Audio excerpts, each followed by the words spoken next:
Gentlemen, I hate to be the bearer of bad news, but strippers don't really like you. This was certainly something I didn't know as a 23-year-old, working in the Flatiron District of Manhattan, pulling in great money at my first real job out of college. I was born and raised in Brooklyn, and though I entered college as a pre-med major, intending to be the doctor my mother had always wanted, biology, chemistry, and calculus kicked my butt, and I decided I was better suited to a degree in English. But watching a beloved professor in his struggle to attain tenure, I became disenchanted with the idea of teaching and attained a job in advertising. So fresh-faced and naive, out on a springtime walk at lunch, I gratefully accept the flyer from the man on the corner. Enticed by the naked figure on the card, I give in to curiosity and make my first ever visit to a strip club. I show my ID at the door and enter the club maroon on black everywhere you look. Heavy drapes with gold tassels and mirrors line the walls. An older woman sits at the bar in her late 40s to early 50s, and she sizes up my tastes and desires like a tailor measuring a suit. I take a seat at a small table as a young girl takes the stage, dancing and suggestively pulling at the clothes she's barely wearing. As the song ends, a beautiful brunette appears out of nowhere and asks if she can sit. Blushing and embarrassed, I nod and she takes a seat. She introduces herself and asks if I've been there before. When I shake my head, she explains that there are VIP rooms available, and for a fee, you can ask a girl to accompany you to one of these suites. If the girl accepts, you go and see the manager, the woman at the bar, and if she consents, you pay and get to spend time in the company of a half-naked woman. More on that in a second. The brunette offers a tour, and I eagerly say yes, wondering exactly what goes on in those VIP rooms. You see, I'm engaged to my girlfriend of 6 years, have only been intimate with her, and curiosity was killing my cat. After getting silent assent from the manager, we head downstairs and into a dimly lit common hall. There are curtained doorways, each leading into cave-like alcoves, furnished with a mattress, throw pillows, and a chair. There are themes to each room as well. A BDSM gear making a mock dungeon of one, an Elvis-inspired red velvet suite in another, and the ever-popular jungle room, complete with a Savannah-esque lion mural. The brunette asks if I'd like to spend some time with her, and I ask about the rules. In as vague a way as possible, she explains that the money exchange is for companionship only. She will remove all but her G-string, and I can strip down into my underwear. I check my watch and realize I need to get back to my office. I politely decline her offer, but promise to come back when I have more time. And I would be back. I had issues that made this path a slippery one. I'm the last of 3 boys, the oops, as it were.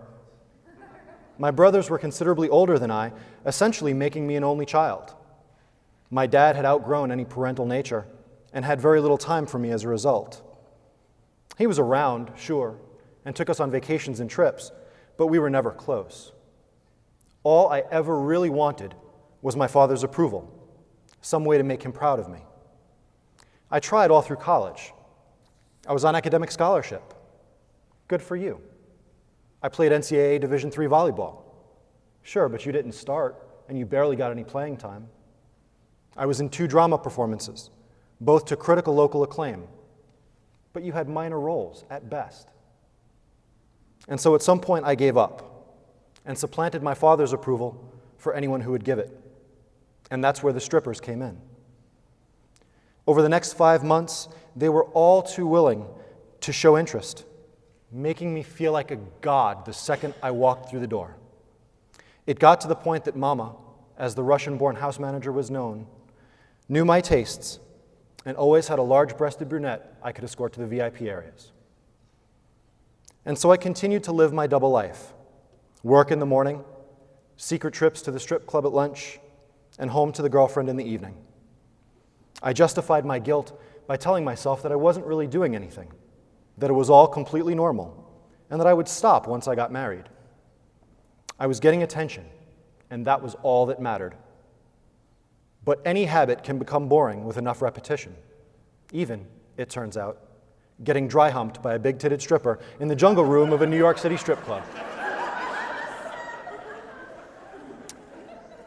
I also married my girlfriend in October of that year, and I couldn't legitimately get away with plunking down the cash to see strippers without my wife finding out.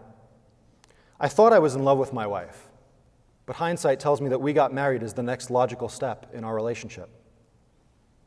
My need for attention didn't go away, despite a ring on my finger and relocation to Colorado. My marriage was rocky from the start and was characterized by a never-ending cycle of ups and downs. When we were happy, things were great and we were both fulfilled. But when we weren't, neither partner could do anything right. In those downturns, I sought the attention and affection of others.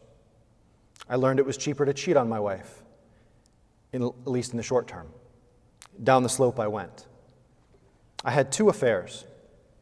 The first was with a young and inexperienced college student who needed someone to take care of her. I latched on, soaking up her adoration and playing father figure. She got attached very quickly, and I ended it after a month because I knew I wasn't in love with her. The second was with a coworker going through a nasty and contentious divorce. We'd sneak off to her place at lunch and make each other feel wanted and appreciated. Laying in her bed one afternoon, breathing heavily, I rolled to her and asked her if it was good. She smiled at me and nodded, and I felt cheap because I wasn't asking about the sex. I wanted to be more than a body fulfilling a need. And so the extramarital flings got old, and I once again found an alternative father to try and please. I poured myself into my jobs, seeking professional acclaim and approval from my superiors. But when those efforts weren't rewarded, I became jaded and self-sabotaged my way out of positions. Finally, after a string of these crashes, I find myself at 40 years old, a father of 4, divorced and living alone in a 1-bedroom apartment. Depression and suicidal thoughts became my constant companions. But a revelation came as I reunited with my brothers to help move my parents out of their home in Florida and into an assisted living facility in New York. My father has early onset Alzheimer's and has trouble completing a complete sentence. His mind is slipping, and he zones out frequently. My middle brother, Carl, was driving me to the airport for my flight home and took the opportunity to confide in me. "You're never going to get it," he said. "Dad's approval, and neither will I." And in that moment, the cartoon light bulb went on over my head. Admitting that truth, we casted it aside and moved on. We all have wounds that our fathers give us. Some are small and insignificant, and some make my wounds seem trivial in comparison. After all, I've had a father in my life, and that's a sad luxury in this day and age. I'd love to tell you that my wound is completely healed, that I no longer seek out the approval of others, but I'd be lying. I have learned, though, the importance of knowing and loving myself, and have accepted the wound for what it is. I won't be defined as a person by how others react and respond to me, and I take responsibility for my own worth and happiness. The truth of the matter is that while I'm only now more acutely aware of how slippery my path can be, I'm being careful where I plant my feet.